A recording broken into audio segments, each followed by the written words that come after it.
Or do you think that would take away from Godzilla? I don't know if... You know what, I actually kind of don't think it would. Because if you watch King Ghidorah, he pretty much does cry.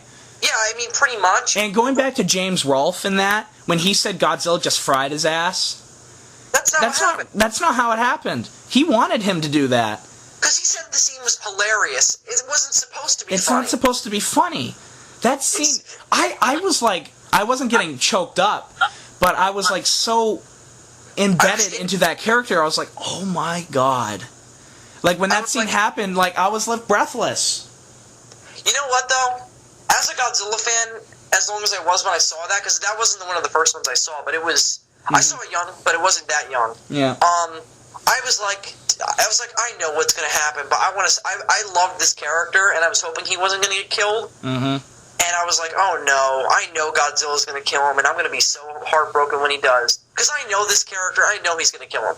Mm-hmm. Like, I know that in the last movie of my series, the people...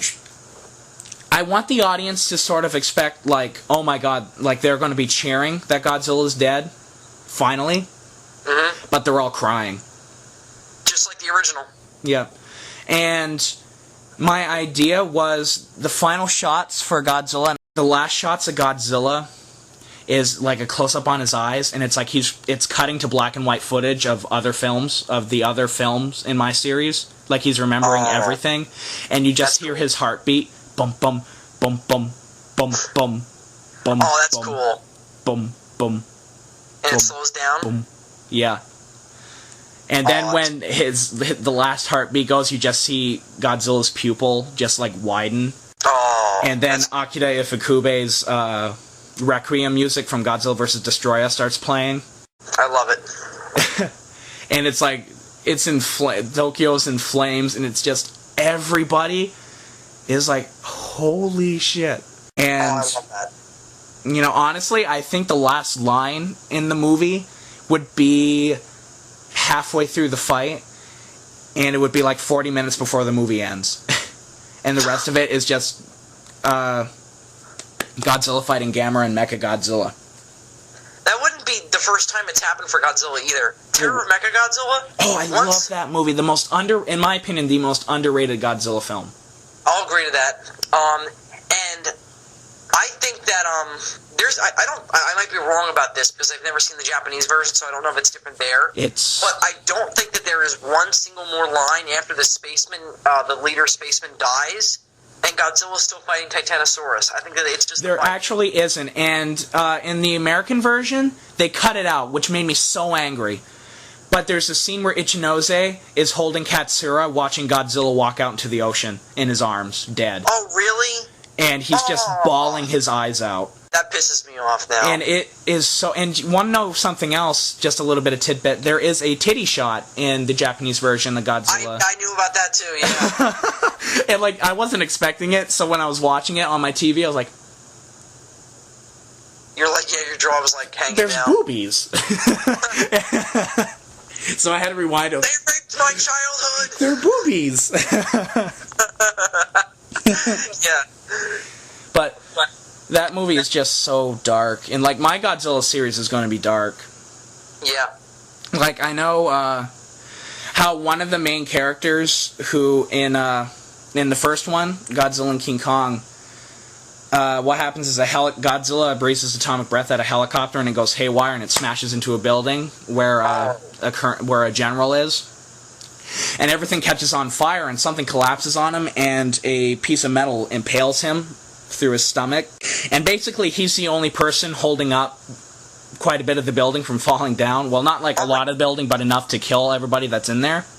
Oh, jeez. And so he's telling his best friend, get out of there, and his best friend is like, no, I'm not going to leave you. And she's like, go, and like blood's coming out of his mouth, and he's in tons of pain. Oh, and do you know the music from when Serizawa dies on the first one? On the ocean floor, is it called? Yes, on the ocean floor. I'm using that music. I would too. That's the fan. You know what? That whole movie is fantastically scored. It is. That's one of the highlights because they reuse it. They do. I think they reused it in Destroyer. But they did like a choir version. They did, and But anyways, what happens is my character, the person who I want to play, is like just basically throws my arm around him and drags him out of the building, and I'm the last person to see him alive when I turn around and I make eye contact with him, and I want there to be a tear come out of my eye because I consider myself to be an actor. And when I get pulled out, all of a sudden a flaming board crushes that general, and the entire building starts falling down, and I want the camera to just start pulling out, and like everyone's crying. It's a large pan shot, and when it pans out, you see King Kong and Godzilla fighting in the background, just engulfed in flames, and they're still duking it out. Yeah, that's cool. I like that. I had a question I wanted to ask you earlier, but forgot. Okay. Just basically, not specifically to your film, but just like to the idea of Godzilla versus Gamera in general. Mm-hmm. Do you think that it would be extremely difficult to have both monsters already be established in one movie? Like, I think that it would be really, really like convenient if Godzilla attacked and was still alive pretty periodically, and Gamera also came out of the ocean, fought something, and went back periodically, and they never met. Like, well, you see, in mine, Gamera is injected with G cells, which makes him evolve and able to breathe fire, and that's what basically forms Gamera. He's injected with G cells. Is he like a normal turtle first, or? He's like a normal turtle first. Oh. And he starts evolving. Wait, is he giant sized or like a little turtle in a tank? Well, he's a pretty big turtle. He is a big turtle, but for what happens is once they first use him against Godzilla, his little chip in his brain that they use to control him, like he can still do what he wants, but yet they can control him, like manipulate what he does. Like stop him if he's doing something they don't like. Yes. And what happens is that malfunctions, and he swims into the ocean to heal because Godzilla basically whipped his ass, and he's in a lot of pain.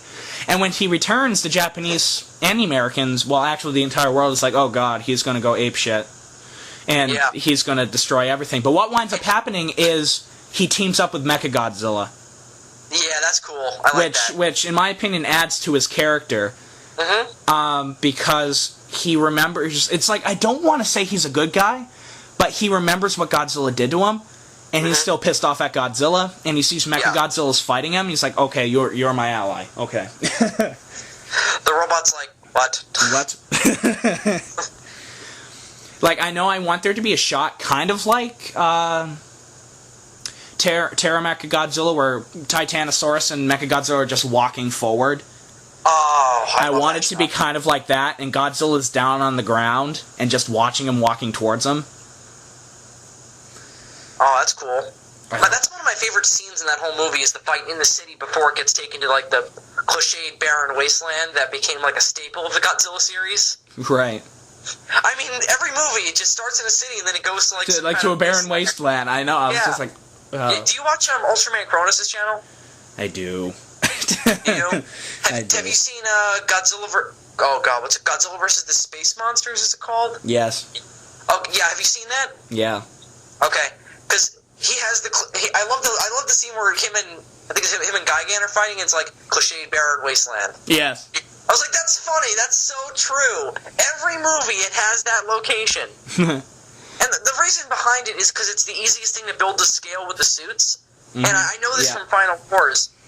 It just looks so easy for them to make a couple of hills and like a flat surface with like dust on it, and it looks fine with the suits. Because cities are harder because when you film in real life with real actors in like an actual Japanese city, it looks one way. It's really hard to build it to scale with the suits to look similar. Right. I'm sure that's why they did it. All right. So often. Well, that's my theory. I mainly got that from Final Wars, though. Yeah. What we're going to do now, I guess we're going to count down our top 5 favorite, and maybe our top 5 least favorite. Yeah, let's do it. Okay, so we're going to do our top...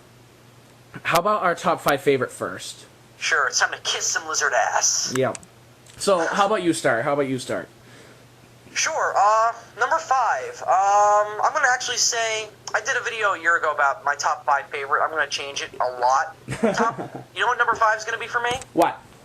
85. Okay. Yeah, my number 5 is 85. And my reasoning is because I love all the political Jabberwocky before Godzilla even shows up. Right. It's so interesting to me. Which I do. I love it when politics get involved with it. With Godzilla. I honestly like that. Yeah, it's so fascinating to me. And it's because I've always just wanted to see Godzilla as this big world threat rather than just a threat to Japan. Right. And just all those conference scenes where they're talking about how we can fight him. It's so enjoyable. I loved it. Right. Again, I've never seen the Japanese version, so I'm is sure so much better. Yeah, I'm sure it is, but just basing it off 85, I love that movie. It's a great Godzilla film. I don't know why Ebert and Roper hated it, but that's a topic for another time. Yeah. So what's your number 5? My number 5? I gotta think, because I like so many. Like, I know what my 4, 3, 2, and 1 are, but not my number 5. I'm either going to say Biollante. No, it's not. I know exactly what my number 5 is. It's Terra Mechagodzilla. Oh, really? And I'm actually talking about the Japanese version here, but... Okay. Alright. And the reason why I love the Japanese version more than the English version is because of how much darker in tone it is. Yeah. And if I was Ishiro Honda, I would be so... even though that film bombed large, like it was a huge flop in Japan. Well, that wasn't its fault. It was the oil crisis thing. It was, yeah. It. And honestly, I would be proud of myself for saying that was my last movie. I would not be ashamed to say that was my last movie. Fantastic swan song. Yeah. But another thing that I found interesting about it, and one reason why I like it, is because it had a larger budget. Yeah. Than the other Godzillas, which I love Godzilla vs. Mechagodzilla, just because of its camp value. Yeah, it's really, really funny and enjoyable. I love it. But what I like is that because of the huge hits of Submersion of Japan, which is also a great movie you should go look out for, it got tons of budget. It got tons of money from Toho because that was a huge disaster blockbuster movie. Yeah. And so they were like, oh, here's a bunch of money because Godzilla can blow shit up. And, and clearly... the explosions in that movie are great. Actually, like, in my Godzilla vs. Gamera film, that's what I'm going to base... when Mechagodzilla's unloading into Godzilla, I'm basing it off of that. Oh, that's cool. Okay, but anyway, so that's my number 5. And I'm going to also say, like, the characters in the Japanese version are much more drawn out. Like, Dr. Mifune is my favorite character in that movie because of, like, how evil he is at the beginning, but then by the end, it's like he's realized his mistakes, and he's paying the price because his daughter, Katsura, is now not human. Yeah. She's lost her human side. Which, actually, I'm going to say, in the Japanese version, it actually shows her killing herself, too. Yeah, that's what I don't...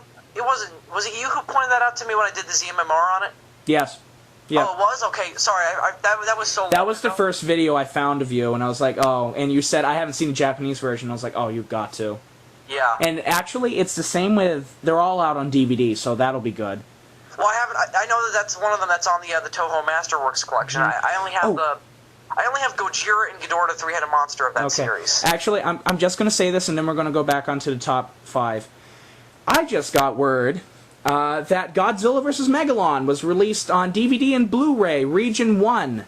Yep. By Tokyo Shock, with special features that include an audio commentary with, I believe, one of the actors of the film. And it has all sorts of... Today. What? Gorzar just bought it today. Yeah. I'm like, oh god, I gotta get it. So number 4 for me, your pick was actually awesome because I'm going to say Godzilla vs. Mechagodzilla, the original. Right. I love that movie. Same here. And I can't really put it into words because it's not really a nostalgia thing for me. And did you notice that it had a darker tone than the other ones from the 70s as well? Oh, it definitely did. Well, the thing is that Godzilla was starting to take almost like a James Bond vibe at that point. Yeah, it was, yeah. Bond movies were so huge. So they had a lot of spy stuff in those last two. And Planet of the Apes. Yeah, and Planet of the Apes, yeah, that's true too. Oh, it's a good. I never thought of that. It's a good point because that franchise was huge in '74. Yeah, so when I'm watching it now, I'm like, oh, well, that's what happens when you got James Bond, Planet of the Apes, Aliens, and Godzilla.